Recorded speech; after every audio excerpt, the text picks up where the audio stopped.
¿Existe la novela perfecta? Y un personaje de una novela del siglo XIX puede ser tan impactante que le dé nombre a un síndrome psicológico en el siglo XXI. Encantada de saludarlos. Mi nombre es Carmen Arteaga y esta es mi biblioteca.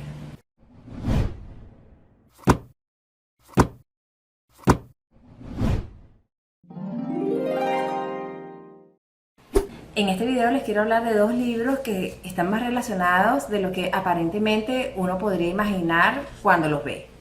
El primero de ellos es Madame Bovary, una novela escrita por Gustave Flaubert a mediados del siglo XIX, y el segundo es Gracias, un libro que hace un estudio de la gratitud como actitud vital, escrito por Robert Emmons y publicado en el año 2008.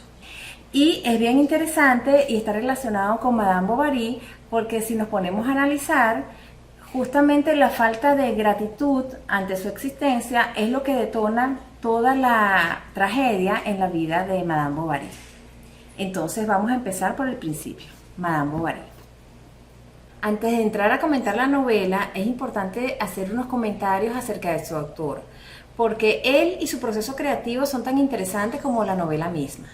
En primer lugar, Gustave Flaubert es considerado el iniciador de la novela moderna justamente con esta obra Madame Bovary, que como ustedes pueden ver, yo tengo una edición un poquito vieja ya, es del año 1983, imagínense, y está publicada en este caso por Editorial Oveja Negra. Yo ni siquiera sé si esa editorial existe todavía, pero me gusta porque la traducción es excelente. Pero bueno, como les decía, justamente con esta obra es que se dice que Gustave Flaubert inició la novela moderna.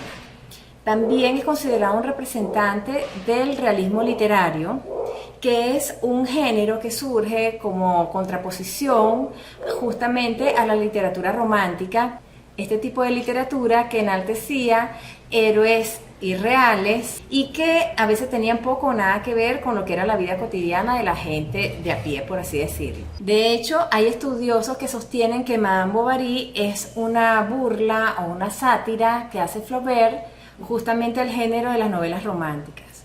Y en todo caso está claro que es una sátira que él quiere hacer contra la sociedad francesa de la época y muchos de sus convencionalismos y muchos de los elementos y personajes que ya empezamos a vislumbrar en lo que es la sociedad moderna. Los protagonistas de Madame Bovary son justamente personas comunes y corrientes de la vida real y de la vida cotidiana. De hecho, se trata de un drama ocurrido en la familia formada por un joven funcionario de sanidad y su esposa, que es la hija de un modesto terrateniente. Flaubert tardó 5 años escribiendo esta novela porque además de vender una historia interesante, él se trazó como meta llevar la novela como género a la misma altura estética de la poesía. Y por tanto, en su proceso creativo, a medida que él iba escribiendo la novela, acostumbraba a leerla en voz alta.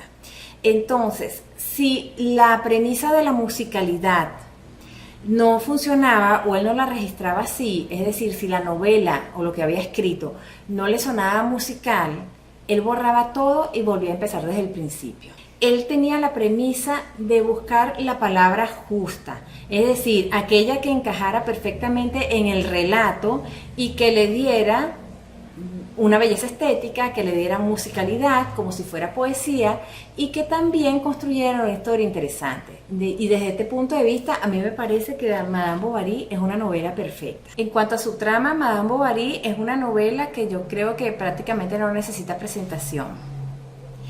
Y su estructura es lo que nosotros podríamos entender como un descenso al infierno. La historia comienza presentándonos a un jovencísimo Charles Bovary, el futuro esposo de Emma Bovary, como un niño tímido y sumiso que entra a estudiar a un colegio, a un internado, y que no se termina de adaptar, que parece que permanentemente se siente fuera de lugar. Charles Bovary viene de una familia donde los esposos no se la llevan bien, es un matrimonio muy mal avenido, y la esposa ha volcado toda su atención y todo su cariño y todas sus energías en el niño Charles. Es una madre sobreprotectora, es dominante, quiere dirigir prácticamente todos los aspectos de la vida de Charles. Cuando el niño Charles crece, entra a estudiar medicina por el deseo de su mamá. No es muy buen estudiante, tiene una serie de descarríos y finalmente, después de mucho esfuerzo, él termina graduándose no exactamente como médico, sino como un funcionario de sanidad. Luego se casa en un matrimonio prácticamente negociado por su mamá con una viuda mucho mayor que él, pero que había ofrecido una dote interesante. Esta primera esposa de Charles Bovary muere al poco tiempo de que están casados y él queda libre para cortejar a una muchacha que es Emma Bovary. Ahora bien, ¿quién es Emma? Esta segunda esposa es la que le da el nombre a la novela. Emma, la futura Madame Bovary, es una muchacha atractiva, pero no de una belleza extraordinaria. Resulta que en las visitas que Charles le hacía a su paciente, conoce a su hija y se enamora profundamente de ella.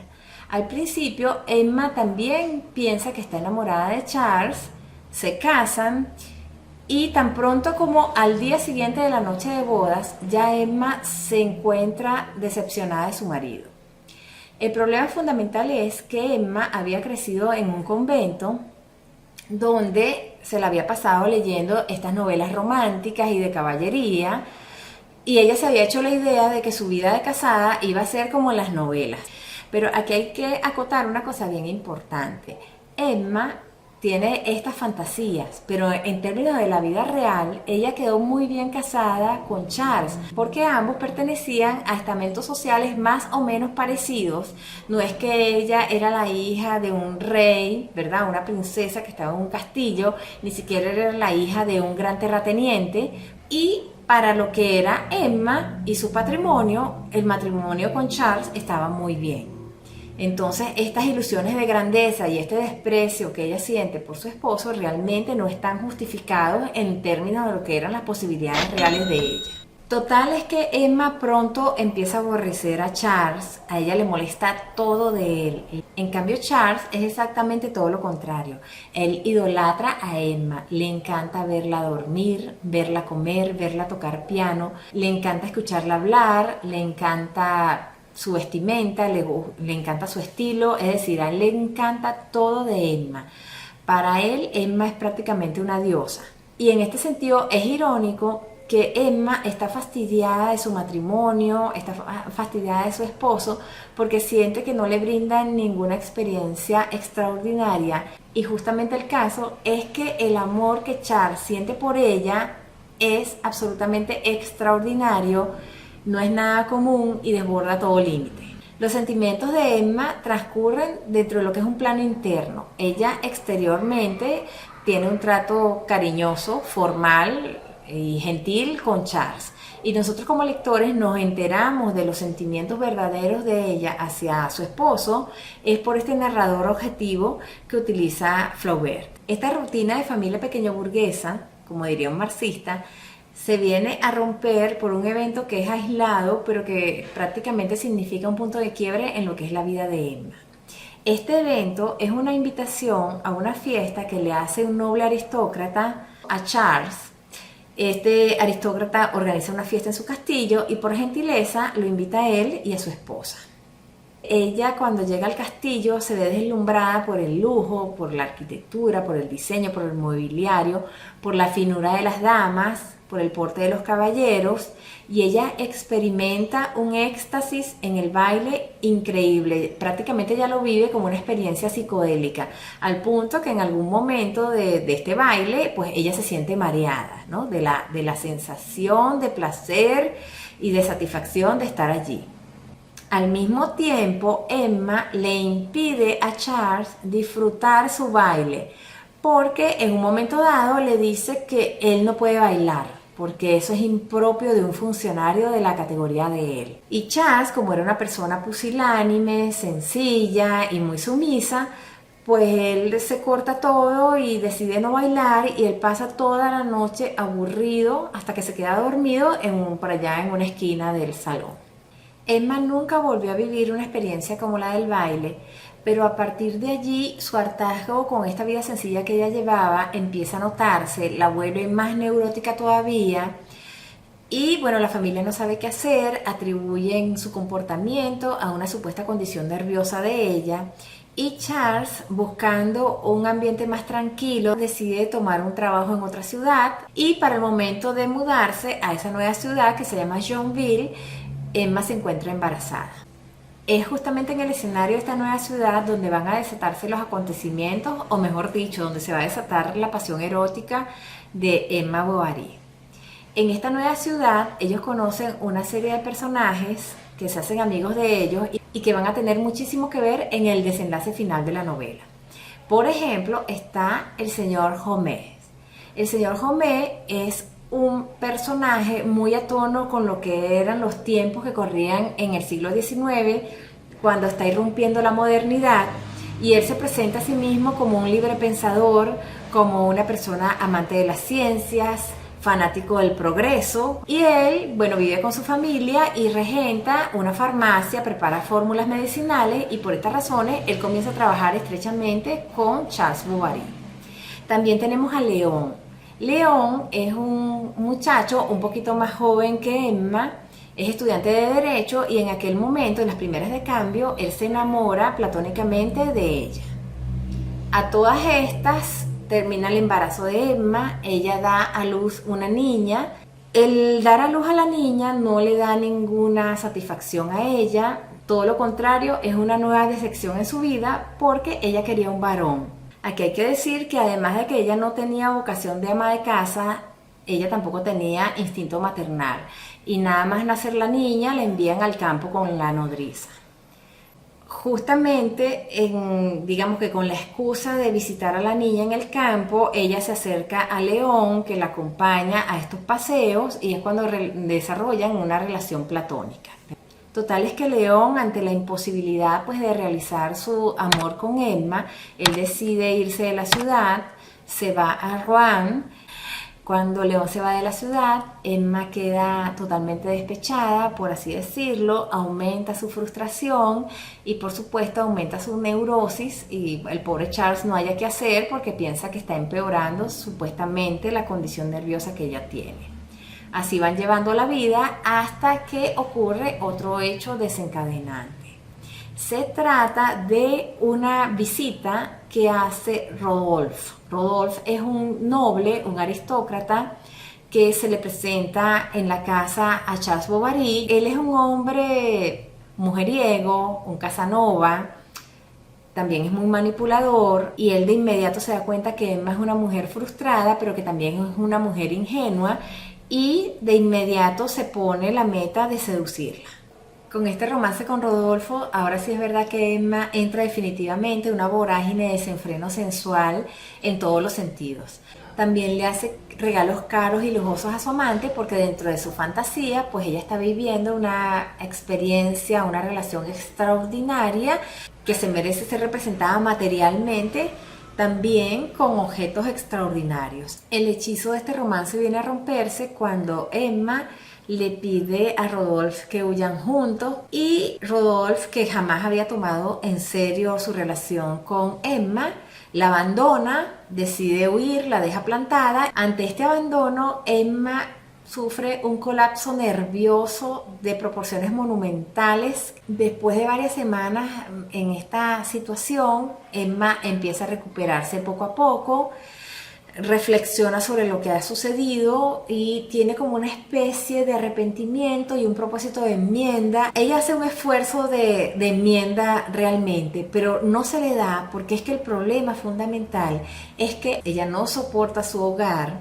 ella no soporta a su esposo, no soporta la vida que lleva, y ella siempre tiene como esa sensación de ser una princesa venida a menos. A mí me parece que el personaje de Emma es una de las mejores mujeres fatales que hay en la literatura universal. Tiene defensores y detractores. Hay gente que dice que inclusive no le gustó la novela, no porque esté mal escrita, no porque no sea una historia interesante, sino porque no soportan al personaje de Emma. Para mí esto habla muy bien de la novela y del autor, porque si usted tiene un personaje que le despierte emociones a favor y en contra tan profundas, quiere decir que se trata justamente de un trabajo muy bien desarrollado, de un trabajo sólido por parte del escritor. También Emma ha sido considerada como una mártir en el discurso de cierto feminismo victimista y trasnochado, desde mi punto de vista, que la justifica porque la representa como una víctima de las convenciones sociales, como una prisionera de su época, porque supuestamente por ser mujer no tenía ningún derecho y particularmente no tenía derecho a trabajar ni de ganarse la vida.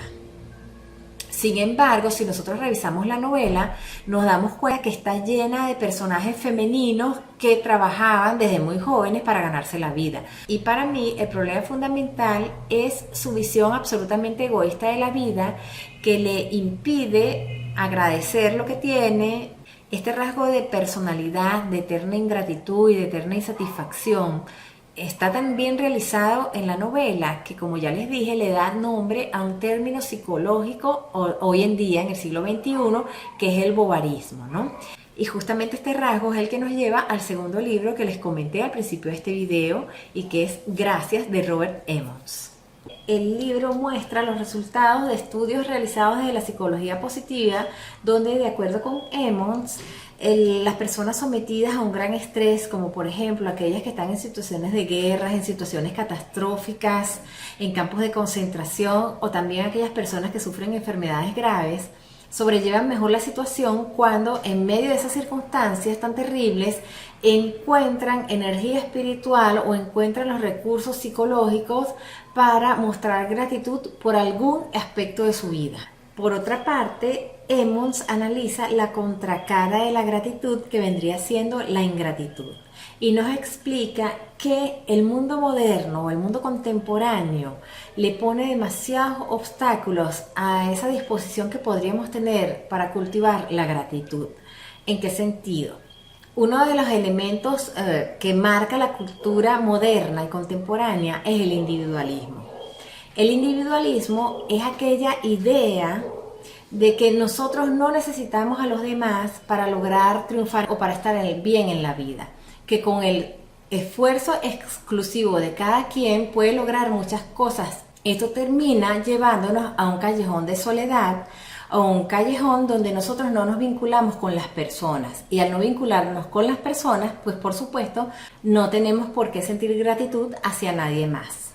Otro elemento que también es un importante obstáculo a la sensación de gratitud es esa manía de compararnos con los demás, en la cual nosotros siempre vamos a encontrar a alguien que desde nuestro punto de vista está mejor que nosotros, que ha logrado más cosas en el mismo tiempo y que nos va a hacer sentirnos fracasados.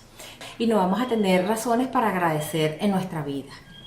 Otro elemento importante es esa manía de estar recuperando recuerdos negativos, memorias de hechos tristes, que por supuesto terminan haciendo que construyamos un relato de nuestra vida donde todo lo que nos ha pasado es malo y no tenemos nada por qué agradecer. Emmons también tiene un aspecto que yo podría decir que es polémico, sobre todo en el mundo nihilista de hoy en día, y es que él dice que hay estudios que han encontrado que las personas de fe, aquellas personas que creen en Dios o en un poder superior del universo, tendían a sentir más gratitud o tenían mejor disposición a expresar la gratitud, y eso los hacía más felices. Por supuesto que un lector ateo va a encontrar este elemento bastante cuestionable, bastante polémico, y por eso yo diría que el libro no está exento de debate. En todo caso, Emmons no se queda simplemente en el campo del análisis o del registro histórico, sino que ofrece recursos para que personas comunes y corrientes como nosotros podamos cultivar la gratitud. Como por ejemplo, él ofrece un plan de 10 pasos que nos puede ayudar a pasar de ser unas personas ingratas o desagradecidas o negativas a ser unas personas un poco más positivas o un poco más agradecidas con la vida. Él ofrece estrategias concretas que todos podemos llevar a cabo en nuestra vida cotidiana, como por ejemplo llevar un diario de gratitud donde cada día anotemos pequeños detalles, pequeñas cosas por las cuales sentirnos agradecidos, como por ejemplo, hoy pude comer, hoy no tenía dolor, hoy estuve sano. Y con estos pequeños pasos nosotros podemos realizar transformaciones profundas en nuestra forma de ver la vida. Yo definitivamente recomiendo este libro, a mí personalmente me encantó y bueno, espero poder aplicarlo en mi propia vida. Con esto cerramos la reseña de estos dos libros tan interesantes. Si llegaron hasta acá les doy las gracias y los invito a suscribirse a mi canal y a apoyarme dándole me gusta a este video si ha sido de su agrado y también marcar la campanita para que les lleguen las notificaciones de nuevos videos. Muchas gracias y hasta luego.